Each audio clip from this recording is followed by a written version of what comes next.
We're talking tarpon. Tarpon are starting to make their way through, and they're hitting Orange Beach right now. From Panama City, Florida to Orange Beach, Alabama. They're here, and we're going to show you everything you need to know to go out and catch one.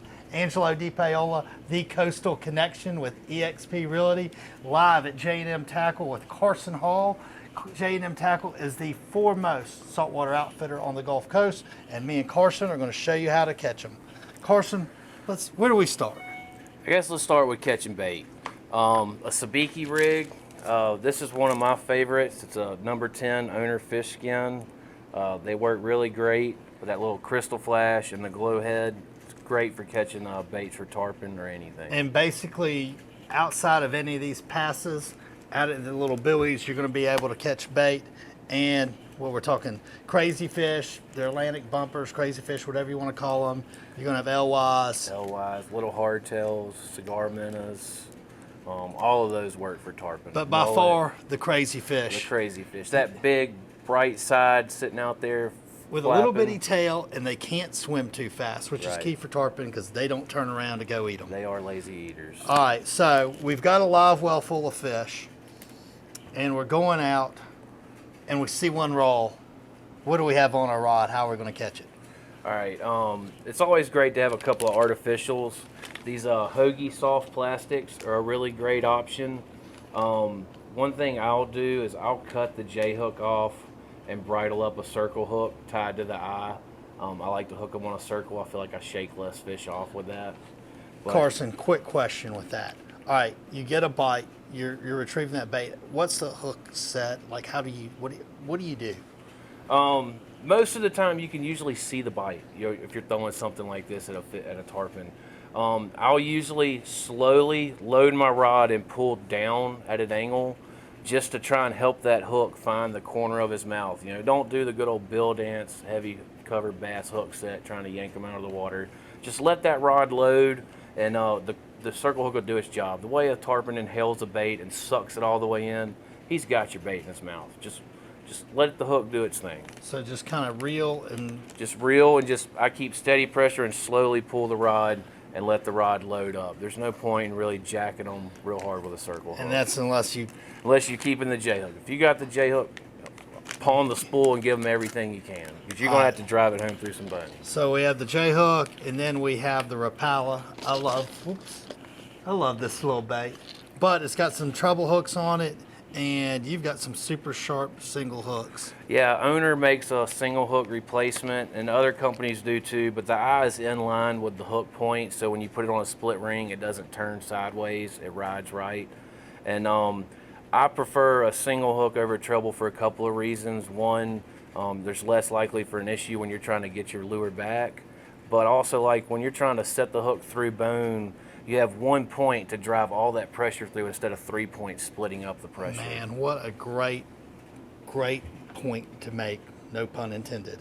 All right, so you can sight fish them with lures, artificials, but I'll tell you, there's a lot of times where we fish where the water's not really clear. I mean, if you're over in Panama City, you got super clear water, you can see the fish, but here where we're at, we don't always get that scenario, and they're not always rolling is what I find. So we live bait for them under a balloon. Let's go over that scenario. Generally our rig is a circle hook with... This is a 7.0, which is what I like.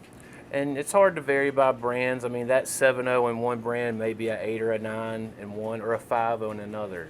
This is an Eagle Claw. So, and everybody's like an Eagle Claw, was that 2022? Yeah. Yeah, great hook. Wide gap, offset, light wire, so you can really get through that thick jaw, and a wide gap to help cover around it also. And everybody has I've seen people fish the 9.0s, everybody's got a little thing. What I found interesting was last year I had a friend of mine show this to me. I was missing almost all my fish last year, and I always snelled my hook because that's what we did when we marlin fished. But he had a little loop knot, and I'm not sure if you can see that. I don't know what it is with the loop knot and tarpon, but I think it has something to do with the fact that it's kind of a gulp feeder, as well as marlin is kind of dog bone it and slowly turn the bait around. So, basically you've got this setup, but instead of fishing a loose drag with no no drag pressure. You're fishing about 10 pounds from the get-go. Yeah, because he's going to inhale the whole thing, and generally the way a tarpon eats, they roll on it anyways. It's going to let the circle hook immediately find the corner of his mouth and go ahead and drive it home.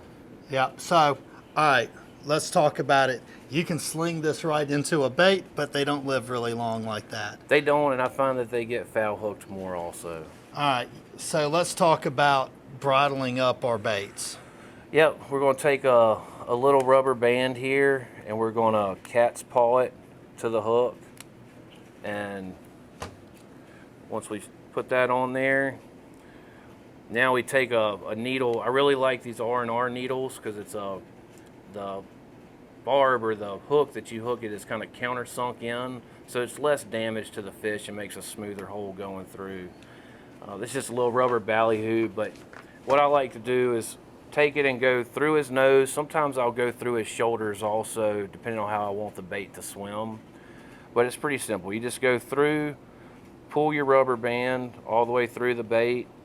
I take and go ahead and twist it up a few times, and then just slide it right there over the hook point and pull it off, and it's there. That to me, the bait swim better, the hookup ratio is better, they don't die as quick. And then, so the other thing is right above, and we don't have it on here, but you would have a swivel up here, and normally you'd be fishing, I like 60-pound fluorocarbon. You attach a balloon, and a couple tricks with the balloon. You don't need to blow it up real big, and what you want to do is take a little squirt bottle, like a little mustard bottle or something, and fill it up with some water. And this will keep your balloon from twisting in your line. And it kind of just holds everything a little bit better in place. It's a really good tip, because I fought that for a long time until I found out about that, and it makes a world of difference. And then for me, I just attach my balloon to my line with the same rubber bands that we use to attach the bridle, and you just kind of I fish 2 rods, stagger them off, and what you'll notice is when the tarpon are moving through, if you're seeing them roll, they're kind of going to be following that same line pretty much all day, and you just need to make sure that your boat's positioning that line. I love an iPilot for that. It puts you right there. Your boat holds there. If you don't have an iPilot, attach a buoy to your anchor line so you can toss the whole apparatus and chase the fish. And you let Rodney Rod Holder do all the hook setting in this scenario. And then let's talk about tackle. Carson, what do we have here? What we have here is a 8-foot Shimano Terramar. This is the extra heavy. It's a 20 to 40 pound mono line class. Great rod. You get some casting distance with it. Really play a fish whenever they get around the boat to have a little more control on which way you want to pull them. These rods are super durable. You know, when you get down and dirty on a fish that doesn't want to cooperate and you need a cup of spool and really pull on them, you don't have to worry about that backbone giving out on you. What do you put, 30-pound braid on that? I usually fish somewhere 30 to 50 pound braid on my spinning reel for tarpon fishing, and I'm fishing between a 6,000 and a 14,000 spinning reel. You know, on a 14,000, 50-pound braid would be nice because you're still going to have plenty of yardage, and if you want to take it offshore and do a little something else, you've got some more backbone too. Smaller 6,000 to 8,000 size reel, go 30 braid. Awesome. Guys, I hope you enjoyed all the information today. If you need anything, tackle tips, you want to get all set up with everything you need to go catch your own tarpon, come hit these guys up at J&M Tackle. Carson, the whole crew's here to help you. And look, remember, keep your trash out the splash, save something from the grad kids, and we'll see you next time.